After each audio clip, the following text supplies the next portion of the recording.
Hello and welcome to the series How to Build Test Automation Framework using Page Object Model in Selenium and Java. In today's video, I'm going to demonstrate how to add extend report in our test automation framework.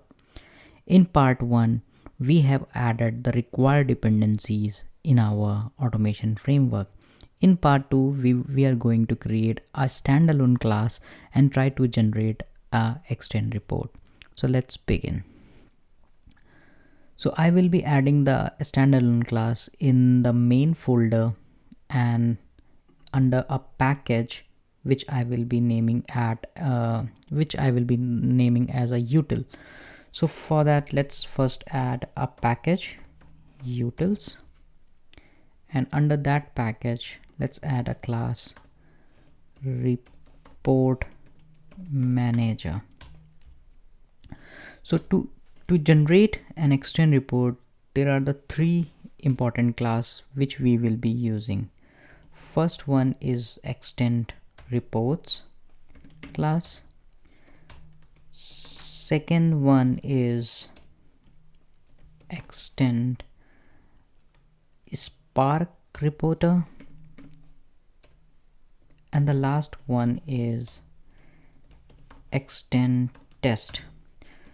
So these are the three classes which we will be using in our to generate an extend report, and let's instantiate them.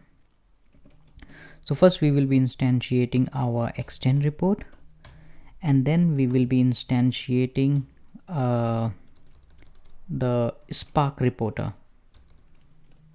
Spark reporter is equal to new, and while we are instantiating the spark reporter, we need to provide a path. So where I want to generate this extend report in target folder. So let's give the location target reports, then automation report.html. so this will be the file which will be having my automation results. Then we need to add this spark extend spark reporter in the extend report. So we need to just add this. That's all. After that, let's create a test. Extend test is equal to extend report dot create test, and let's give the test name. So for example, I'm giving a test name as demo test. Once the execution completes, at the end we need to flush this report, or we just close the instance. For that, there is a flush method provided by the extend report. Let me just run the main method.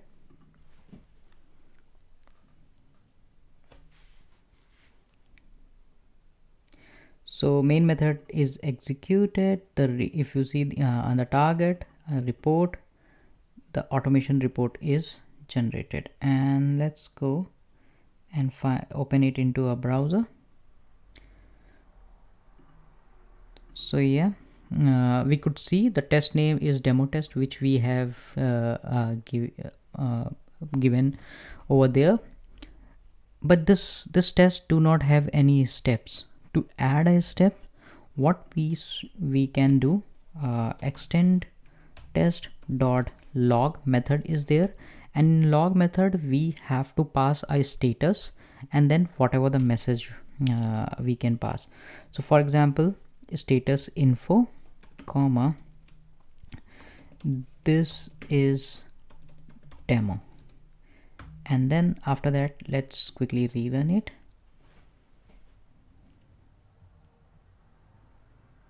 Yeah, and now the info, now we can see the next under this test the step has been added as a info, and if at the end, after when we do assertion, and depending upon our status, whether it's a pass or fail, we can add our status also over there, like a status pass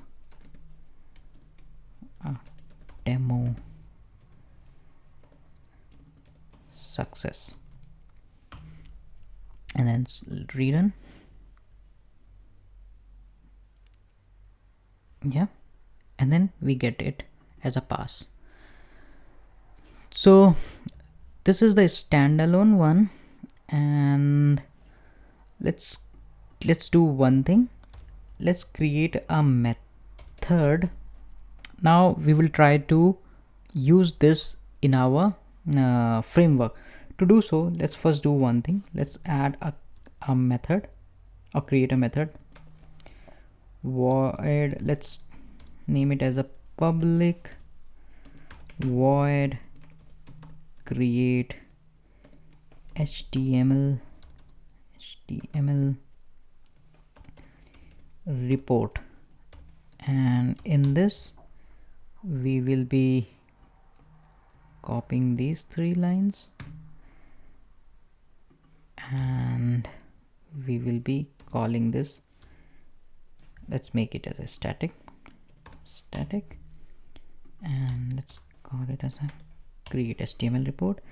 And also I would like to move out this flush from there to a new method.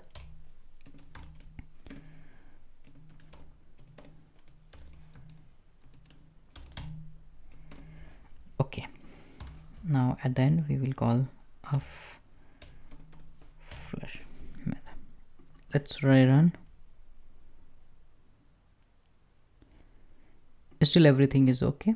So we have successfully generated a report, and in the next video we will see how we can integrate this into our existing framework.